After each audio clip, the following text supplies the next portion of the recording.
الحمد لله نحمده ونستعينه ونستغفره ونؤمن به ونتوكل عليه ونعوذ بالله من شرور أنفسنا ومن سيئات أعمالنا من يهده الله فلا مضل له ومن يضلله فلا هادي له ونشهد أن لا إله إلا الله وحده لا شريك له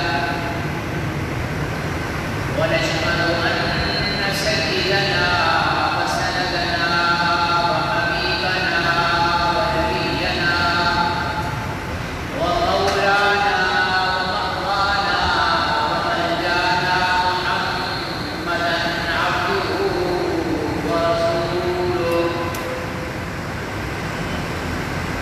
أرسله بالحق بشيرا ونذيرا وداعيا إلى الله بإذنه وسراجا منيرا صلى الله عليه وعلى آله وأصحابه وأزواجه وأهل بيته وبارك وسلم تسليما كثيرا كثيرا أما بعد فأعوذ بالله من الشيطان الرجيم بسم الله الرحمن الرحيم اليوم أكملت لكم دينكم وأتممت عليكم نعمتي ورضيت لكم الإسلام دينا وقال النبي صلى الله عليه وسلم أنا آخر الأنبياء وأنتم آخر الأمم وقال عليه الصلاة والسلام لا يؤمن أحدكم حتى أكون أحب إليه من والده وولده والناس أجمعين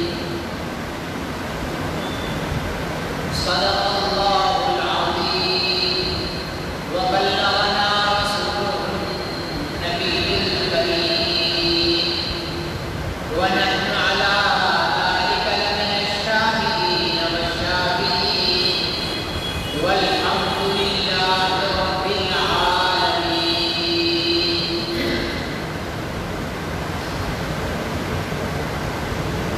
محترم بزرگوں اور بھائیوں،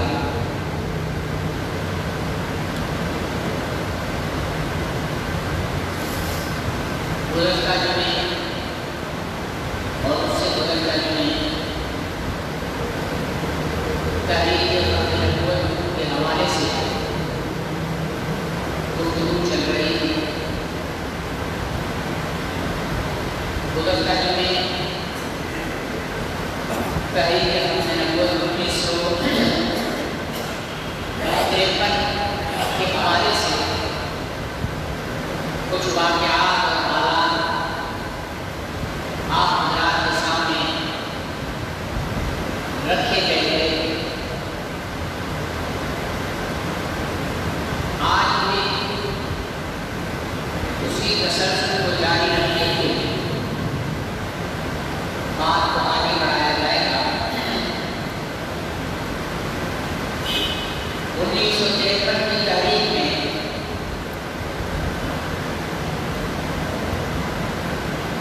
جب 30,000 مسلمان شہید ہوئے اور تحریک کی قیادت کرنے والے علماء کرام گرفتار ہوئے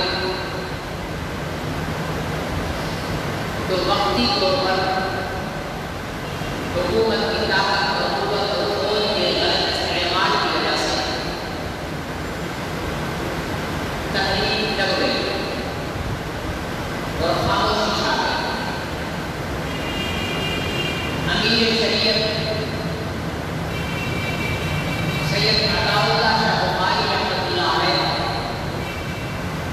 گرفتاری کے بعد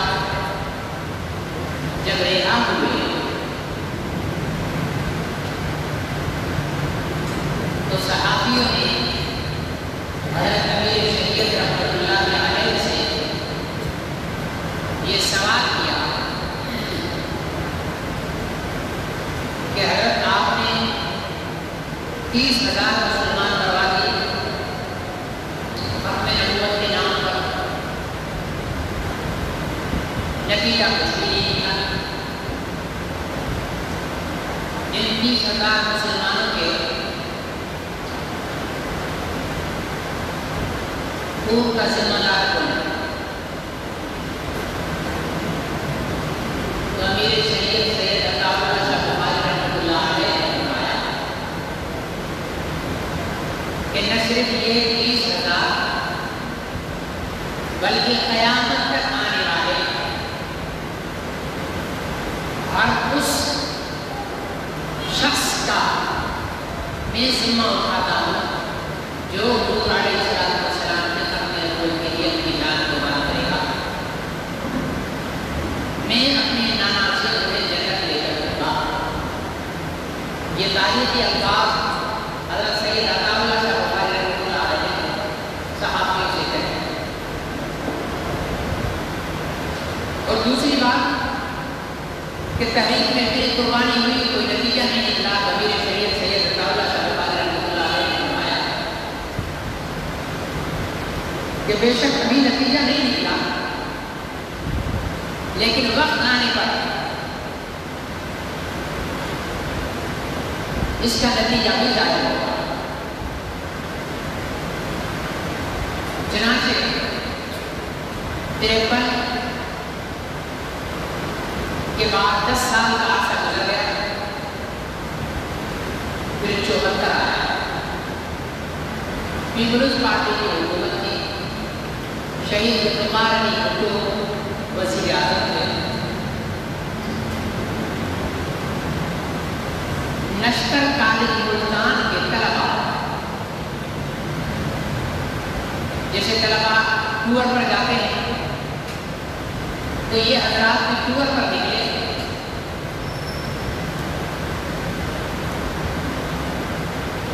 ملتان سے سرگودا کی طرف جا رہے ہیں، راستے میں اسٹیشن آتا ہے چناب نگر، جس کا ابھی نام چناب نگر پہلے رکھوا تھا، جو قادیانی کا مرکز ہے۔ جب اسٹیشن پر گاڑی پہنچی، مسلمان نوجوان تھے، جیسے طلبا ہوتے ہیں، انہوں نے کہا کہ یہ قادیانیوں کا شہر ہے، چلو ذرا نعرے لگاتے ہیں اور قادیانیوں کو لانا چاہتے ہیں۔ تو انہوں نے وہاں گاڑی میں نعرے لگانا شروع کر دیے کہ تاجدار محترم زندہ باد، قادیانی کے لعنت، بے شمار قادیانی زندہ باد، غلام محمد قادیانی پر لعنت۔ اس ریلوے اسٹیشن کا جتنا عملہ تھا وہ سارا قادیانی تھا۔ انہوں نے اس وقت قادیانیوں کے جو غنڈوں کا ٹولہ تھا، بدماشوں کا ٹولہ تھا، اس کا سربراہ تھا مرزا طاہر، جو بعد میں پھر خلیفہ بھی بن گیا۔ امتحان جو بدماش ہوتا ہے پھر وہ خلیفہ بھی بن جاتا ہے۔ اس کو اطلاع دی کہ جناب اس طریقے کے ساتھ جو ہے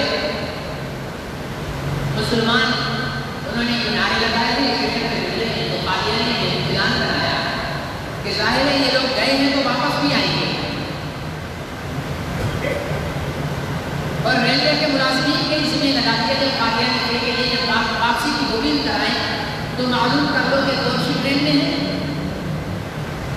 اور کس بوگی میں ہے۔ واپس یہ نوجوان اپنا ٹور پورا کرنے جب واپس آ رہے تھے تو واپس اسٹیشن پر گاڑی ہوئی۔ یہ لوگ طلبا تھے، کوئی لڑنے لڑانے سے نہیں گئے ہوئے تھے، پکنک کے لیے گئے ہوئے تھے، اپنی اپنی بستوں پر سیٹوں پر آرام کر رہے تھے۔ قادیانی غنڈوں نے ٹرین پر ہوا ہو اور مارنا شروع کر دیا، ہاتھیوں سے، خنجروں سے، کسی کا ہاتھ توڑ دیا، کسی کا پیر توڑ دیا، کسی کی ناک ٹوٹ گئی، کسی کا سر کاٹ دیا۔ یوں کر کے سارے طلبا کو آدھا گھنٹہ گاڑی کھڑی کر کے اور ان لوگوں نے وہاں پر یہ تشدد کیا۔ گاڑی چنیوٹ پہنچی تو چنیوٹ میں مسلمان تھے. ان لوگوں نے وہاں جو ہے وہ مسلمان علماء کو اطلاع دی. آگے اسٹیشن کا فیصلہ آباد. آپ جب فیصلہ آباد اسٹیشن پر اتریں گے تو اس کے قریب ایک مسجد ہے, جامع مسجد محمود. اس مسجد کو بنانے والے تھے مولانا تاج محمود رحمۃ اللہ علیہ فیصلہ آباد. یہ وہاں فیصلہ آباد کے بہت بڑے عالم دین تھے اور تحریک ختم نبوت سے وابستہ تھے. انہیں اطلاع دی گئی کہ جناب چناب نگر سے جو گاڑی نکلی ہے اس میں مسلمان طلباء کو تجربہ کیا گیا ہے, زخمی ہے. مولانا تاج محمود رحمۃ اللہ علیہ نے اسی وقت پورے شہر فیصلہ آباد میں ہڑتال کرا دی اور مسلمانوں کو ریلوے اسٹیشن پر جمع ہونے کے لیے پھیر دیا. ہزاروں کی تعداد میں مسلمان ریلوے اسٹیشن پر جمع ہو گئے. مسلمان طلباء کو نکالا گیا, ان کا علاج پانے کے لیے ہاسپٹل داخل کیا گیا. یہاں سے تحریک ختم نبوت 1974 شروع ہوئی.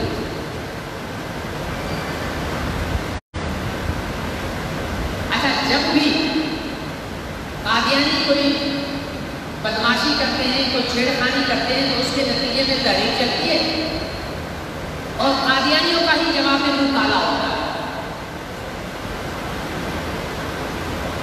52 میں مرزا بشیر الدین نے کہا کہ 52 نہ گزرنے پائے کہ ہم بلوچستان کو قادیانی اسٹیٹ بنا دیں گے. 53 میں جہلی تحریک چلی, قادیانیوں کا منہ کالا ہوا, پورے ملک میں رسوا ہوئے. 74 میں مسلمان طلباء کو انہوں نے مارا, نتیجے میں تحریک چلی. یہ مئی کا مہینہ تھا. آگے اگست, جون, جولائی اور اگست 3 مہینے زوردار تحریک چلی. کراچی سے لے کر خیبر تک, پنجاب کے علاقے ہوں یا سندھ کے ریگستان ہوں یا KPK کے پہاڑ ہوں یا سرحد اپنا بلوچستان کے بیابان ہوں, ہر جگہ تحریک ختم نبوت ہوا. پورے ملک میں قادیانیوں کے ساتھ سوشل بائیکاٹ کیا گیا, لین دین بند پورے ملک. پنجاب کے قادیانی, ان کو پورے پنجاب میں کوئی دکاندار چیز نہیں دیتا تھا. وہ روڑی کے ہندوؤں سے سامان راشن خریدنے کے لیے آتے تھے, مسلمان کوئی اوپر نہیں دیتا. اس قدر سوشل بائیکاٹ تحریک چلی. حکومت نے پہلے تحریک کو کچلنے کی کوشش کی, لیکن شہید ذوالفقار علی بھٹو مرحوم صرف وزیر اعظم نہیں تھے بلکہ ایک مدبر سیاستدان تھے. وہ اس مسئلے کو سمجھ گئے. اچھا, آپ حیران ہوں گے کہ 70 کے الیکشن میں پیپلز پارٹی کے ٹکٹ پر بہت سارے قادیانی کھڑے ہوئے تھے پنجاب سے, اور پیپلز پارٹی نے قادیانیوں کو ٹکٹ دیے تھے. اس وقت ذوالفقار علی بھٹو کو اس کا کوئی علم نہیں تھا. آہستہ آہستہ ذوالفقار علی بھٹو کا راز کھلا اور ذوالفقار علی بھٹو سمجھ گئے کہ یہ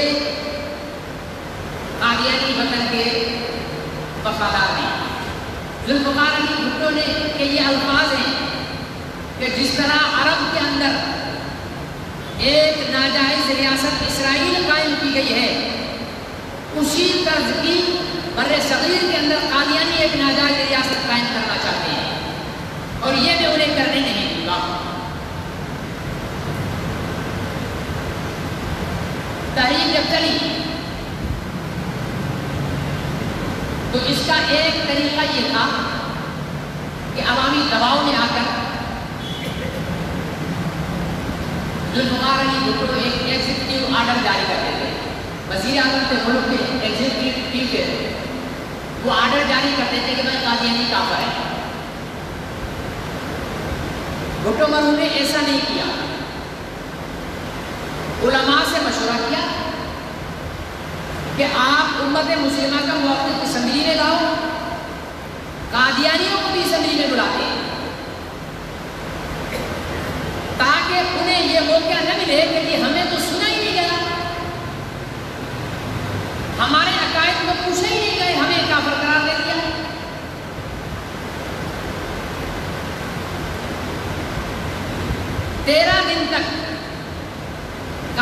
کے ساتھ جرا ہوئی. قادیانیوں کے اس وقت دو گروہ تھے. ایک گروہ جو اپنے آپ کو احمدی کہتے تھے اور ایک گروہ تھا جو اپنے آپ کو لاہوری کہتے تھے. جیسے ہم مسلمانوں میں دیوبندی، بریلوی، حدیث، شیعہ یہ فرقے ہیں، اسی طرح قادیانیوں کے دو فرقے تھے، ایک لاہوری اور ایک احمدی. احمدی گروہ کی طرف سے مرزا ناصر احمد پیش ہوا اور لاہوری گروہ کی طرف سے ان کا ایک لیڈر جو ہے وہ پیش ہوا. 11 دن قادیانی گروہ کے ساتھ بات ہوئی، جرا ہوئی، کتابیں لائی گئی اور 2 دن لاہوری گروہ کے ساتھ جرا ہوئی. اب مفتی صاحب محمود رحمۃ اللہ علیہ، علامہ شاہ نورانی رحمۃ اللہ علیہ، پروفیسر عبدالغفور رحمۃ اللہ علیہ، مولانا سمیع الحق کے والد تھے مولانا عبدالحق اکوڑا خٹک والے رحمۃ اللہ علیہ، ولی خان مرحوم اور بہت سارے سیاسی لیڈر، یہ سب اسمبلی کے اندر موجود تھے. مفتی صاحب فرماتے ہیں کہ جب پہلے دن جس دن بحث شروع ہونی تھی ہم اسمبلی میں آئے تو پہلے دن جیسے مرزا ناصر اسمبلی کے اندر آیا تو اس کے ایک ہاتھ میں عصا تھا، ایک ہاتھ میں تصویر تھی، لمبا جبہ پہنا ہوا تھا، سفید داڑھی تھی، سفید امامہ تھا. جیسے اسمبلی کے اندر آیا تو سارے اسمبلی ممبران احترام میں اٹھ کر کھڑے ہو گئے اور مفتی صاحب فرماتے ہیں کہ ہم علماء کی طرف دیکھنے لگے کہ مولانا یہ لوگ کافر ہیں. جبہ امامہ عصا تصویر داڑھی، آپ ان کو کافر کہتے ہیں. 12 بحث شروع ہوئی، 11 دن تک بحث چلی. اس میں قادیانیوں کے عقائد بتائے گئے.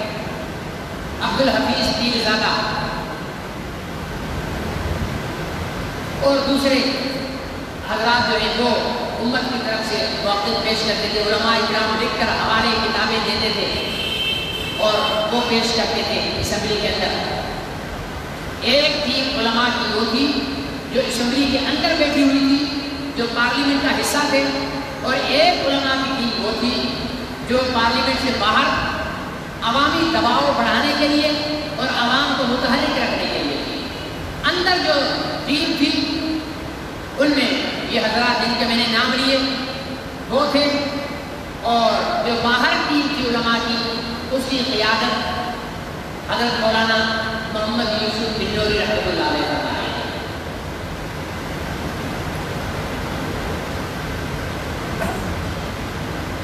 قادیانیوں کی کتابیں پیش کی گئی، ایک ایک کتاب پیش کی گئی. پوچھا گیا کہ جناب یہ آپ کی کتاب ہے؟ جی ہاں یہ ہماری کتاب ہے. کیا اس کے اندر جو کچھ لکھا ہے اس کو آپ سچ تسلیم کرتے ہیں؟ جی ہاں سچ تسلیم کرتے ہیں. تو اس کے اندر تو لکھا ہوا ہے کہ اے لوگوں مردہ علی کا ذکر چھوڑ دو، تمہارے اندر میں زندہ علی موجود ہوں. کیا یہ صحیح ہے؟ مرزا ناصر نے تسلیم کیا کہ نہیں یہ صحیح ہے. اس کتاب کے اندر لکھا ہوا ہے یہ کتاب آپ کی ہے؟ جی یہ کتاب ہماری ہے. اس کو آپ مانتے ہو؟ جی ہم مانتے ہیں. اس کے اندر جو لکھا ہے وہ صحیح ہے آپ کے نظریے کے مطابق؟ جی بالکل وہ صحیح ہے. تو اس کے اندر تو لکھا ہوا ہے کہ حضرت حسین کا ذکر مرزا غلام احمد قادیانی کے ذکر کے مقابلے میں خون کے ڈھیر کی حیثیت رکھتا ہے. مرزا غلام احمد قادیانی کا ذکر کستوری کی مثال ہے اور حضرت امام حسین کا ذکر خون کا ڈھیر ہے. یہ اس کتاب کے اندر لکھا ہوا. اب قادیانی بغلے جاگ رہے ہیں، ٹال مٹول کر رہے ہیں. علماء اکرام نے ان پر، اسمبلی کے ممبران نے ان پر سوال کیے کہ کیا یہ صحیح ہے؟ انہیں تسلیم کرنا پڑا کہ یہ کتاب بھی ہماری ہے اور یہ عبارت بھی ہماری ہے اور ہم اس کو مانتے ہیں. کیا مرزا غلام احمد قادیانی نے تذکرہ نامی کتاب لکھی ہے؟ یہ لکھی ہے. تذکرے کے صفحہ نمبر 22 کے اوپر لکھا ہوا ہے کہ میں نیند میں تھا. غلام احمد قادیانی لکھتا ہے میں نیند میں تھا نہ اونگ میں تھا. آپ سب لوگ جو بیٹھے ہوئے سمجھدار ہو، ٹھیک ہے؟ آپ میں سے کوئی بھی شخص اپنی ماں کو کسی غیر مرد کے پاس لے جانا پسند غیرت کے خلاف ہے، نہ اپنی بیوی کو کسی غیر کے پاس لے جانا قبول کرتا ہے، نہ اپنی بیٹی کو کسی کی طرف قبول کرتا ہے۔ آج جب 1442 سال گزرنے کے بعد بھی آپ میں اور ہم میں اتنی غیرت ہے، سوچئے کہ محمد عربی صلی اللہ علیہ وسلم کی غیرت کا کیا عالم ہوگا۔ مرزا غلام احمد قادیانی نے ہمارے پیغمبر حضرت محمد رسول اللہ صلی اللہ علیہ وسلم کی غیرت کا، حضرت علی رضی اللہ تعالیٰ عنہ کی غیرت کا، اور حضرت حسن اور حضرت حسین رضی اللہ تعالیٰ عنہما کی غیرت کا مذاق اڑاتے ہوئے اپنی کتاب تذکرہ کے صفحہ نمبر 22 پر ایک عبارت لکھی ہے۔ لکھتا ہے کہ میں نہ نیند میں تھا نہ اونگ میں تھا، عین بیداری کے عالم میں نے دیکھا کہ میرے کمرے کا دروازہ کھلا، محمد رسول اللہ صلی اللہ علیہ وسلم داخل ہوئے، ان کے بعد علی داخل ہوئے، ان کے بعد حسن داخل ہوئے، پھر حسین داخل ہوئے، اور ان کے بعد ایک حسین و جمیل خوبصورت خاتون داخل ہوئی۔ اس بدماش کی تحریر کا اندازہ لگائیں کہ کس طریقے کے ساتھ ٹھنڈے انداز میں حضور علیہ السلام کی غیرت کو تانا دے رہا ہے۔ کیا خاتون تھی، ساتھ کون ہے؟ محمد رسول اللہ، ساتھ کون ہے؟ علی، ساتھ کون ہے؟ حسن، ساتھ کون ہے؟ حسین۔ خاتون داخل ہوتی ہیں، وہ داخل ہوئی، قریب آئی تو میں نے پہچانا کہ وہ فاطمہ الزہرا ہے۔ اور پھر یہیں پر بس نہیں، کہا کہ وہ میرے پاس آئی۔ سوال یہ ہے کہ غلام احمد قادیانی حضرت فاطمہ الزہرا کے لیے غیر مرد ہے یا محرم ہے؟ غیر مرد ہے۔ پہلی بات تو یہ ہے کہ فاطمہ الزہرا کا زمانہ کون سا؟ غلام احمد ملعون کا زمانہ کون سا؟ سوچنے والی بات یہ ہے کہ فاطمہ الزہرا کا علاقہ کہاں، اس ملعون کا علاقہ کہاں؟ یہ صرف فاطمہ الزہرا کی کردار کشی کرنے کے لیے، یہ صرف حسن اور حسین کی کردار کشی کرنے کے لیے، یہ صرف حضرت علی اور جناب محمد رسول اللہ صلی اللہ علیہ وسلم کی کردار پر داغ لگانے کے لیے یہ عبارت لکھ رہا ہے کہ وہ قریب آئی، میں نے پہچانا کہ وہ فاطمہ الزہرا تھی، وہ میرے پاس آئی، بیٹھی، میرا سر اٹھا کر اپنی ران پر رکھا اور مجھے کہا کہ تو مجھ میں سے ہے۔ اندازہ لگائیں اس کی بے غیرتی کا، اس کی دیوسیت کا، اس کی بے شرمی کا، کہ وہ امام الانبیاء ایک مرتبہ حضور علیہ السلام کے پاس ایک فاحشہ عورت آئی، ایک فاحشہ عورت آئی، پھرتی رہتی تھی۔ حضور علیہ السلام کھانا تناول فرما رہے تھے، آ کر حضور علیہ السلام کو تنگ کرنے کی نیت سے کہا کہ اے محمد یہ کھانا مجھے دو۔ آپ نے کھانا اس کی طرف بڑھا دیا، فرمایا نہیں، اپنے منہ کا لقمہ مجھے دو۔ آپ نے اپنے منہ کا لقمہ نکال کر اس بچی کے ہاتھ پہ رکھ دیا۔ کون تھی وہ؟ فاحشہ عورت تھی، مدینے کی۔ اس ایک محمد عربی کا لقمہ اس فاحشہ عورت نے جب کھایا، چبایا، اللہ تعالیٰ نے اسے وہ حیا عطا فرمائی کہ صحابہ اکرام فرماتے تھے کہ مدینہ کے دو پہاڑوں کے درمیان پھر اس سے زیادہ با حیا عورت ہم نے نہیں دیکھی۔ وہ پیغمبر جس کا ایک لقمہ فاحشہ کو حیا دار بنا دیتا ہے، آج 13 صدیوں کے بعد ایک ملعون، ایک بد کردار، ایک زانی اور شرابی محمد عربی صلی اللہ علیہ وسلم کی کردار کشی کرتا ہے اور آپ کی غیرت پر دھبا لگانے کی کوشش کرتا ہے، اور آپ کے داماد حضرت علی کی غیرت کو داغدار کرنے کی کوشش کرتا ہے، اور حضرت حسن اور حسین کی غیرت کو داغدار کرنے کی کوشش کرتا ہے، اور حضرت بی بی فاطمہ الزہرا کے کردار کشی کرنے کی کوشش کرتا ہے۔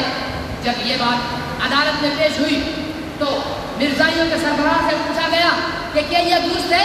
انہوں نے اس چیز کو ایکسپٹ کیا، مانا، تسلیم کیا کہ یہ کتاب بھی غلام احمد قادیانی کی ہے، یہ بات بھی غلام احمد قادیانی کی ہے، اور ہم غلام احمد قادیانی کی ایک ایک بات پر اسی طرح ایمان رکھتے ہیں جس طرح تم محمد رسول اللہ صلی اللہ علیہ وسلم کی ایک ایک بات پر ایمان رکھتے ہو۔ میرے عزیز دوستوں محترم بزرگوں،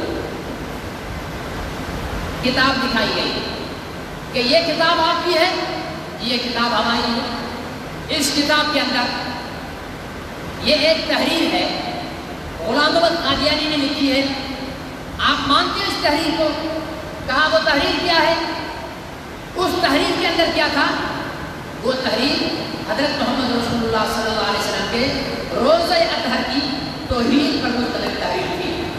آپ کا اور ہمارا پوری امت مسلمہ کا، وہ دیوبندی ہو، وہ بریلوی ہو، وہ اہل حدیث ہو، وہ شیعہ ہو، کسی بھی مکتب فکر کا ہو، ہر کلمہ پڑھنے والا مسلمان، اس کا ایمان اور عقیدہ ہے کہ دنیا میں روئے زمین میں سب سے افضل ترین زمین کا جو ٹکڑا ہے وہ ہے جس پر محمد عربی صلی اللہ علیہ وسلم آرام فرما ہے۔ جہاں آپ آرام فرما ہیں وہ پورا، حضور علیہ السلام نے فرمایا ما بین بیتی و ممبری روضۃ من ریاض الجنہ، میرے ممبر اور میرے گھر کے درمیان کا جو حصہ ہے وہ جنت کا ایک ٹکڑا ہے۔ اللہ تعالیٰ آپ سب کو مدینہ منورہ لے جائے، ہم سب کو مدینہ منورہ لے جائے اور بار بار لے جائے۔ وہاں مسجد نبی میں جب آپ داخل ہوں گے تو روضہ رسول کے اس طرف آپ کو ایک الگ قالین کے رنگ کا قالین، الگ رنگ کا قالین بچھا ہوا نظر آئے گا، اور وہاں پر آپ کو بتایا جائے گا کہ یہ وہ ریاض الجنہ کا حصہ ہے، وہ پوری زمین، پوری روئے زمین پر سب سے افضل۔ پھر اس زمین میں وہ زمین کا ٹکڑا سب سے افضل جہاں پر 3 حضرات آرام فرما ہیں۔ پھر اس زمین میں بھی سب سے افضل وہ زمین کا ٹکڑا جہاں محمد عربی صلی اللہ علیہ وسلم کا، جس میں اطہر آرام فرما ہے۔ حضور علیہ السلام نے فرمایا میں اپنے روزے میں زندہ ہوں، تم میں سے جو شخص میرے روزے پر آئے گا، مجھے سلام کرے گا، میں اس کا سلام سنوں گا اور اس کا جواب دوں گا۔ تم میں سے کوئی آئے گا میرے وسیلے سے دعا مانگے گا، میں تمہارے لیے اللہ کی دربار میں سفارش کروں گا۔ سارے انسان مر کر فنا ہو جاتے ہیں، لیکن نبی وہ ذات ہوتی ہے جو فوت ہونے کے بعد بھی باقی انسانوں کی طرح فوت نہیں ہوتے، وہ اپنی قبروں میں زندہ ہوتے ہیں۔ حضور علیہ السلام کا روزہ اطہر، علماء اکرام، میں اپنے علماء دیوبند کی بات کرتا ہوں کہ علماء دیوبند کے عقیدے اور نظریے کے مطابق وہ زمین کا حصہ جہاں محمد عربی آرام فرما ہیں، وہ زمین کا حصہ شان و رتبے میں، قدر و منزلت میں عرش معلیٰ سے افضل ہے۔ یہ میں نہیں کہہ رہا، یہ علماء کا فتویٰ ہے، یہ علماء اکرام کا عقیدہ ہے، یہ ہمارے بزرگوں نے ہمیں بتایا ہے کہ ایک وہ عرش جو اللہ رب العزت کا عرش ہے، جو خلاق کائنات کا عرش ہے، جو مالک کائنات کا عرش ہے، وہ عرش محمد عربی صلی اللہ علیہ وسلم کی قبر اطہر سے درجہ کم رکھتا ہے۔ ہمارا عقیدہ تو یہ ہے، ہمارا ایمان یہ ہے کہ محمد عربی پر جس نے بھی کلمہ پڑھا، دل سے ایمان لایا، اور مرتے وقت اس کی زبان پر کلمہ جاری ہو گیا، اللہ ہم سب کو موت کے وقت کلمہ ہماری زبانوں پر جاری فرما دے۔ اگر کلمہ جاری ہو جاتا ہے تو ہماری قبریں بھی جنت کے باغوں میں سے ایک باغ بن جاتی ہے۔ اندازہ لگائیے کہ جس ہستی کا کلمہ پڑھ کر تیری میری قبر جنت کے باغوں میں سے باغ بن جائے تو اس ہستی کی اپنی قبر کی منزلت کیا ہوگی، اس ہستی کی قبر کا مقام کیا ہوگا، اس ہستی کی قبر کی روشنی کیا ہوگی، اس ہستی کی قبر کی نورانیت کیا ہوگی۔ آج بھی حضور علیہ السلام نے فرمایا کہ میری وفات کے بعد قیامت تک میری قبر پر صبح کو 70,000 فرشتے درود و سلام پڑھنے آئیں گے، پھر شام کو 70,000 فرشتے درود و سلام پڑھنے آئیں گے، پھر اگلی صبح آئیں گے، پھر اگلی شام آئیں گے۔ فرمایا میری وفات کے بعد جو گروہ 70,000 فرشتوں کا میری قبر پر پہلے دن درود پڑھنے آئے گا، قیامت تک پھر ان کی باری نہیں آئے گی۔ اندازہ لگائیے کہ وہ کتنی متبرک جگہ ہے، وہ کتنی نورانی جگہ ہے، وہ کتنی روحانیت سے لبریز جگہ ہے، وہ کتنی انسانوں کے دلوں کو نور سے منور کرنے والی جگہ ہے کہ جس کے اوپر صبح شام 70,000 فرشتے درود و سلام کے لیے حاضر ہو رہے ہیں، اور ہر صبح نئے، ہر شام کو نئے فرشتے آ رہے ہیں۔ وہ زمین کتنی مبارک زمین ہے۔ مرزا غلام احمد قادیانی نے اس زمین کے لیے اپنی کتاب کے اندر لکھا ہے، وہ کتابیں اسمبلیوں میں پیش کی گئی ہیں، وہ کتابیں عدالتوں میں پیش کی گئی ہیں۔ قادیانیوں نے تسلیم کیا ہے کہ یہ کتابیں ہماری ہیں۔ لکھا کیا ہے؟ لکھا یہ ہے کہ حضرت صلی اللہ علیہ وسلم کو خدا تعالیٰ نے ایک ایسی جگہ چھپایا ہے جو نہایت ذلیل، متعفن، بدبودار اور حشرات الارض کی نجاست کی جگہ ہے۔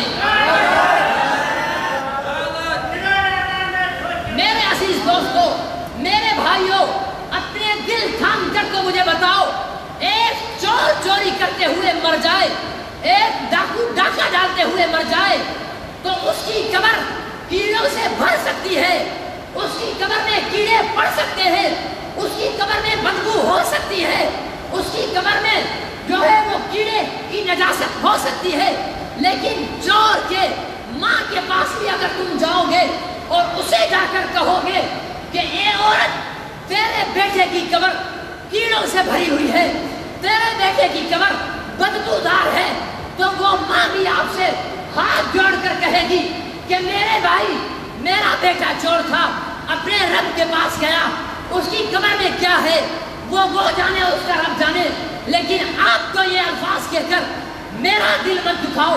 جب چور کی ماں کے سامنے چور کی قبر کی مذاق اڑایا جائے تو چور کی ماں کا دل روتا ہے۔ ارے ہمارے دل کو اذیت کیسے نہیں ہوگی؟ ہمارا دل کیسے نہیں روئے گا؟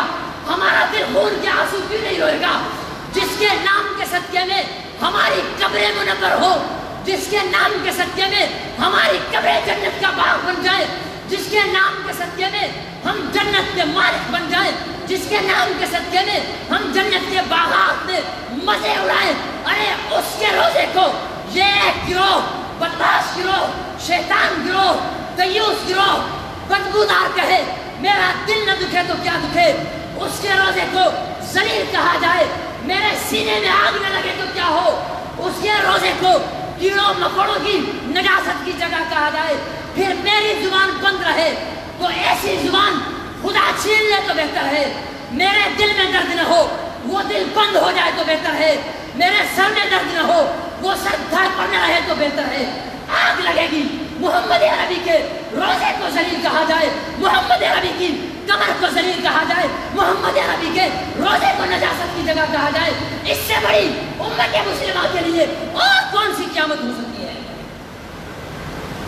میرے عزیز دوستو، مرزا غلام احمد قادیانی، اس نے علماء نے کتاب پیش کی، یہ کتاب آپ کی، کہا ہماری، اس کتاب کے اندر تو غلام احمد کہتا ہے کہ میں موسیٰ ہوں، سچ کہتا ہے، وہ کہتے ہیں کہ سچ ہے، یہ کتاب آپ کی، جی یہ ہماری، اس نے کہتا ہے کہ عیسیٰ ہوں، اس نے لکھا ہوا ہے کہ عیسیٰ علیہ السلام، اس کے خاندان کا عالم، کہا کہ عیسیٰ علیہ السلام کا نسب نامہ کتنا پاکیزہ ہے۔ عیسیٰ کون ہے؟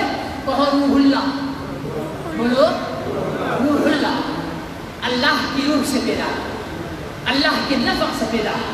جبرائیل نے پھونک مار کر بی بی مریم اس سے حاملہ ہوئی، اللہ کا نور ہے، اللہ کا کرشمہ ہے، اللہ کی قدرت کا مظہر ہے۔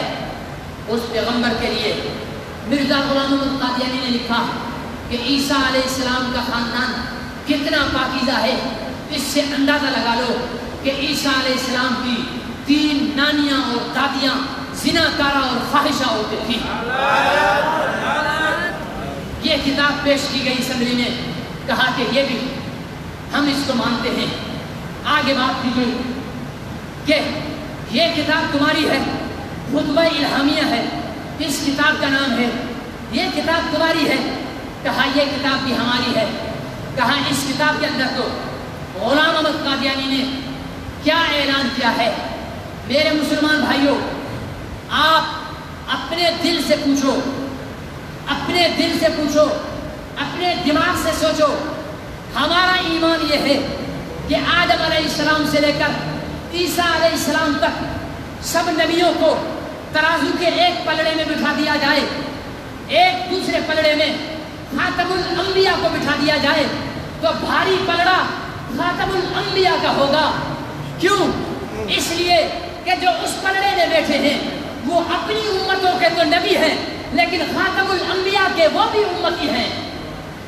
یہ یا غلط ہے؟ آدم اپنی امت کے نبی، محمد کے وہ بھی امتی ہیں۔ نوح اپنی امت کے نبی، محمد رسول اللہ کے وہ بھی امتی ہیں۔ ابراہیم اپنی امت کے نبی، محمد عربی کے وہ بھی امتی ہیں۔ موسیٰ اپنی امت کے نبی، محمد عربی کے وہ بھی امتی ہیں۔ عیسیٰ اپنی امت کے نبی، محمد عربی کے وہ بھی امتی ہیں۔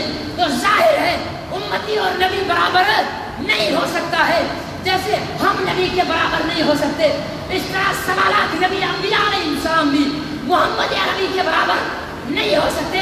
کتنی عجیب شان ہے میرے آقا کی کہ آدم ہے تو ابا لیکن شان میں کم ہے، ابراہیم ہے تو دادا لیکن شان میں کم ہے، اسماعیل ہے تو جد امجد لیکن شان میں کم ہے۔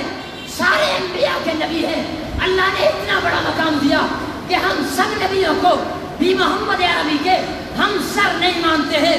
تبھی تو کسی نے کہا حسن یوسف دم عیسیٰ ید بیضداری آنچ خوباں ہما دارت تو تنہا داری۔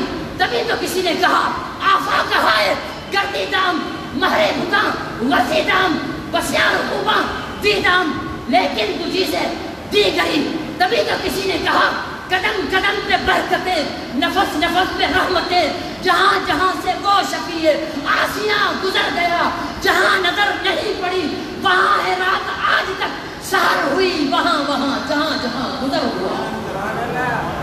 اتنے اولوالعزم پیغمبر، اتنے اعلیٰ مقام والے پیغمبر کہ ابو بکر پر ہاتھ رکھا صدیق اکبر بن گیا، اتنی شان والا پیغمبر عمر پہ ہاتھ رکھا فاروق اعظم بن گیا، عثمان پہ ہاتھ رکھا ذی النورین بن گیا، علی پہ ہاتھ رکھا فاتح خیبر بن گیا، عبد الرحمن بن عوف پر ہاتھ رکھا جنتی بن گیا، معاویہ پر ہاتھ رکھا قاتل وحی بن گیا، ابو سفیان پر ہاتھ رکھا جنتی بن گیا، اور اپنے چچا حمزہ کے قاتل، اپنے چچا حمزہ کے قاتل پر ہاتھ رکھا، اسے بھی جنتی بنا دیا۔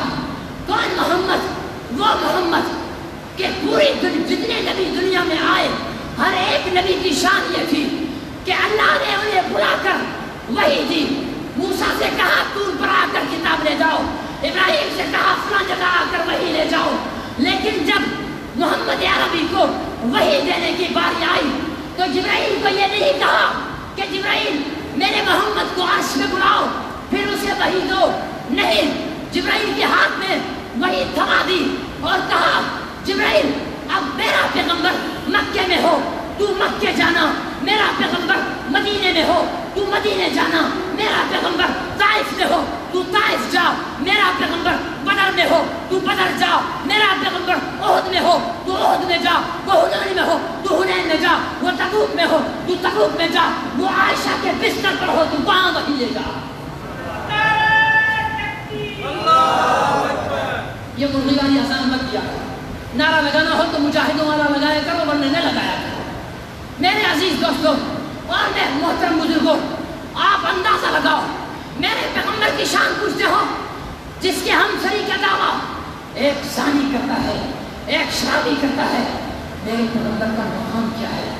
قرآن میں آپ نے یا موسیٰ کو دیکھا ہوگا، دیکھا نہ ہو تو سنا ہوگا، قرآن میں آپ نے کل تو سنا ہوگا، قرآن میں آپ نے یا ابراہیم کو سنا ہوگا، قرآن میں آپ نے یا اسماعیل کو سنا ہوگا، یا داؤد کو سنا ہوگا، یا سلیمان کو سنا ہوگا۔ قرآن کے 20 پاروں کو کھنگال لو، 114 سورتوں کو کھنگال لو، قرآن پاک کی 6666 آیتوں کو کھنگال لو، کہیں آپ کو یا محمد نہیں ملے گا۔ کیوں نہیں ملے گا؟ ادب کا تقاضا ہے۔ آپ اور ہم اپنے باپ کو نام لے کر پکارتے ہیں، کیوں نہیں پکارتے کہ احترام کے؟ بولو، سمجھ نہیں آئی؟ نہیں آ رہی سمجھ؟ احترام کے خلاف ہے، ادب کے خلاف ہے۔ ابا کا نام نہیں لینا ہے، ابا کا نام نہیں لینا ہے۔ اللہ بڑے ہیں، محمد شان میں چھوٹے ہیں، وہ رب ہے، یہ مخلوق ہے، وہ خالق ہے، یہ ساجد ہے، وہ مسجود ہے، یہ عابد ہے، وہ معبود ہے، یہ مانگنے والا، وہ دینے والا، یہ جھولی پھیلانے والا، وہ جھولی بھرنے والا۔ لیکن دیکھو تو صحیح، جھولی پھیلانے والے کو جھولی بھرنے والا کتنے احترام سے پکارتا ہے، کیوں احترام سے پکارتا ہے؟ میں بتاتا ہوں کیوں احترام سے پکارتا ہے۔ جب اسے پکارنے کا وقت آتا ہے تو کبھی کہتا ہے یا ایھا المزمل، اے چادر اوڑے ہوئے، کبھی کہتا ہے یا ایھا المدثر، اے کملی والے، کبھی کہتا ہے یاسین، کبھی کہتا ہے حامیم، کبھی کسی نام سے، کبھی یا ایھا النبی، کبھی یا ایھا الرسول، نام لے کر نہیں پکارا۔ کیوں نہیں پکارا؟ مسلمانوں، اللہ نے تمہیں بتایا کہ لوگوں، جس محمد کا عزت احترام میں رب ہو کر کر رہا ہوں، تمہیں خود اندازہ ہونا چاہیے کہ وہ کتنی عزت والا ہے۔ میرے عزیز دوستوں اور بزرگوں، مرزا غلام احمد قادیانی اپنی کتاب کے اندر، کیونکہ وقت ختم ہو چکا ہے، میں یہیں سے اگلے جمعے انشاءاللہ اس گفتگو کو شروع کروں گا کہ اسمبلی کے اندر کیا بات ہوئی اور کیا فیصلہ ہوا۔ آج ایک آپ کو، پچھلے جمعے بھی میں نے ایک بات کہی تھی، سوچ کر بہت مواد آتا ہوں لیکن گھڑی روک دیتی ہے کہ بس جی مولوی صاحب بہت ہو گئی، آپ کے مقتدی تنگ ہو چکے ہیں، دکان پر جانا ہے، کاروبار میں جانا ہے، کسی کو بھوک لگی ہے، کسی کو عیادت پہ جانا ہے، کسی کو کھانے پہ جانا ہے، وقت کی پابندی بھی بہت ضروری ہے، زندگی رہی، حیاتی رہی، تو انشاءاللہ یہیں سے میں آگے گفتگو شروع کروں گا کہ ابھی تازہ قادیانیوں نے برطانیہ کے اندر، پاکستان میں برطانوی پارلیمنٹیرینز کے ساتھ مل کر پاکستان کے خلاف کیا سازش رچائی ہے، آپ حضرات کو اگلے جمعے انشاءاللہ بتاؤں گا۔ آج ایک اعلان کرتا ہوں، اس دور کے اندر، موجودہ دور کے اندر، جب قادیانی کھل کر پاکستان کے خلاف بغاوت کرنے پر تل آئے ہیں، حکومت کی سرپرستی پر کبھی شیعت کے روپ میں صحابہ اکرام کا مذاق اڑایا جاتا ہے، فیس بک پر صحابہ اکرام، اہل بیت اطہار، محمد عربی کی شان میں بکواس کی جاتی ہے۔ یہ موقع ہے ہم مسلمانوں کو تحفظ ختم نبوت کے لیے ایک پلیٹ فارم پر جمع ہونا پڑے گا۔ ہم مسلمانوں کو تحفظ ختم نبوت کے لیے میدان میں نکلنا ہوگا۔ میرے عزیز دوستوں محترم بزرگوں، قادیانیوں کے ہیڈ کوارٹر رقبہ، جس کا سابقہ نام تھا اور موجودہ نام جناب نگر ہے، یہ فیصل آباد سے 1 گھنٹے کی مسافت پر ہے۔ جب آپ فیصل آباد سے سرگودے جاؤ گے تو راستے میں یہ شہر جناب نگر آتا ہے۔ الحمدللہ وہاں پر ختم نبوت کا بہت بڑا مرکز اور مدرسہ اور ادارہ قائم ہے۔ ہر سال قادیانیوں کے خلاف ختم نبوت کانفرنس وہاں اکتوبر کے مہینے میں ہوتی ہے۔ یہاں سے، ٹنڈو آدم سے، سانگر سے، نواب شاہ سے، حیدرآباد اور کراچی سے، پورے ملک سے کافروں کی صورت میں وہاں پر مسلمان جاتے ہیں۔ انشاءاللہ اس سال 22-23 اکتوبر کو بروز جمعہ اور جمعرات وہاں یہ کانفرنس ہو رہی ہے قادیانیوں کے ہیڈ کوارٹر میں۔ تمام کانفرنسوں سے وہ کانفرنس اس لیے بھی اہم ہے کہ وہ قادیانیوں کے شہر میں ہوتی ہے، وہاں غلامان محمد کی قوت کا مظاہرہ کیا جاتا ہے، وہاں ان کی طاقت کا مظاہرہ کیا جاتا ہے، مسلمانوں کی محبت رسول کا اظہار کر کے قادیانیوں کو یہ پیغام دیا جاتا ہے کہ پورے ملک سے ہم یہاں جمع ہو کر اگر آ سکتے ہیں تو پھر تمہارے راستے میں سب سے بڑی دیوار بن کر تمہارے کفر کے سر کو بھی کچلیں گے۔ میرے عزیز دوستو، 20 تاریخ اکتوبر کی، اگلے مہینے کی 20 تاریخ کو ٹنڈو آدم سے قافلہ جائے گا۔ آپ تمام حضرات کو اس قافلے میں شرکت کی دعوت ہے۔ خرچہ کتنا ہے آنے جانے کا؟ صرف کرایہ آنے جانے کا دونوں طرف کا خرچہ ہے صرف 2500 روپے، جو آپ ایک دن 4 دوستوں کے ساتھ بیٹھ کر دل پسند پر خرچ کر دیں گے۔ صحیح ہے یا غلط ہے؟ ہو جاتا ہے 4 دوستوں میں اتنا ہی خرچ ہو جاتا ہے نا، بلکہ زیادہ ہو جاتا ہے۔ اگر انڈس چلے جاؤ تو تھوڑا اور زیادہ ہو جائے گا۔ تو میرے عزیز دوستو، 4 دوستوں پر خرچہ کرنے کی بجائے محمد عربی کی ختم نبوت پر خرچہ کرو۔ یہ 4 دوست کھا کر، ڈکار مار کر آپ جب مر جاؤ گے تو آپ کو ایک مٹی بدلے میں ڈال کر بھول جائیں گے، لیکن ختم نبوت پر آپ کا لگایا ہوا پیسہ ہوگا، محمد عربی کے ناموس کے لیے آپ کا سفر ہوگا۔ رب محمد کی قسم، جب پوری دنیا تمہیں مٹی کے نیچے دبا دے گی تب محمد عربی کی ذات آپ کے لیے نجات کا ذریعہ ہو. اس لیے یہ پیسے کچھ نہیں. کتنا 20 21 22 23 کو وہاں سے واپسی ہوتی ہے, 24 کو ٹنڈ آدم واپس قافلہ پہنچ جائے گا. صرف 5 دن. آپ کو مولوی صاحب 5 دن کاروبار چھوڑ کر کیسے جائیں؟ آپ جب بیمار پڑ کر ہاسپٹل چلے جاتے ہو تب آپ کا کاروبار کون سنبھالتا ہے؟ جب آپ کی بیٹی کی شادی ہوتی ہے تب آپ کا کاروبار کون سنبھالتا ہے؟ جب کسی کے ابا جی کا انتقال ہو جاتا ہے تب دکان بھی بند ہوتی ہے. خدا نخواستہ کل تک جو زندہ تھے, جو کہتے تھے کہ ہم دکان چھوڑیں گے تو بھوکے مر جائیں گے, آج وہ قبر میں ہیں تو پیچھے والے بھوکے مر گئے ہیں کیا؟ یہ سب کہنے کی باتیں ہیں. بات یہ ہے کہ محمد عربی سے وفا کرو, اس کانفرنس کی تیاری کرو, اس کانفرنس کی تیاری کرو, اور 1 ہفتے کے اندر اندر کرایہ جمع کرا دو. اگلے جمعے تک دفتر ختم نبوت میں آپ آؤ یا مجھے یہاں پر جمع کراؤ, اپنا نام فون نمبر آپ ہمیں لکھوا کر جاؤ اور کرایہ جمع کراؤ تاکہ بر وقت سیٹیں کنفرم ہو جائے ٹرین میں, اور یہاں سے قافلہ انشاءاللہ غلامان محمد کا جائے گا اور صرف محمد عربی کی ختم نبوت کی نسبت لے کر جائے گا. آپ پریمی ہو تب بھی چلو, آپ دیوبندی ہو تب بھی چلو, آپ شیعہ ہو تب بھی چلو, آپ اہل حدیث ہو تب بھی چلو. محمد عربی صلی اللہ علیہ وسلم کی غلامی کا حق ادا کرنے کے لیے چلو گے, کوشش کرو گے. اچھا, باہر والا کرتا زیادہ جاتا ہے, شہر والا بابو نہیں جاتا ہے, کیونکہ دکان رہ جائے گی تو پیچھے بھوک مر جائیں گے نا. ٹھیک ہے نا جی؟ تو بھائی جب مر جاؤ گے تو قبر سے دکان چلاؤ گے بیٹھ کر, تب کون چلائے گا؟ رزق دینے والا کون ہے؟ مل کر بولو اللہ ہے. جب وہ اللہ دیکھے گا کہ یہ بندہ اپنا کاروبار چھوڑ کر میرے نبی کی محبت میں سفر کرنے کو لگا ہے تو اللہ تمہارے بچوں کو بھوکا نہیں مارے. کریں گے نا کوشش بھائی؟ ارادہ ہے سب کا؟ وعدہ نہیں, ارادہ. ارادہ کر لو, ایک نیکی تو مل ہی جائے گی نا, لیکن وہ ٹالنے والا ارادہ نہیں ہونا چاہیے. نیت کر لو, اللہ تعالیٰ راستہ خود ہی, لیکن اگلے جمعے سے پہلے کوشش کر کے کرایہ جمع کرا دیں تاکہ سفر کی تیاریاں شروع کی جا سکیں. انشاءاللہ جہاں بیان چھوڑا ہے زندگی رہی تو اگلے جمعے وہی سے شروع کریں گے. اللہ علیہ وسلم سے فرمائش کریں.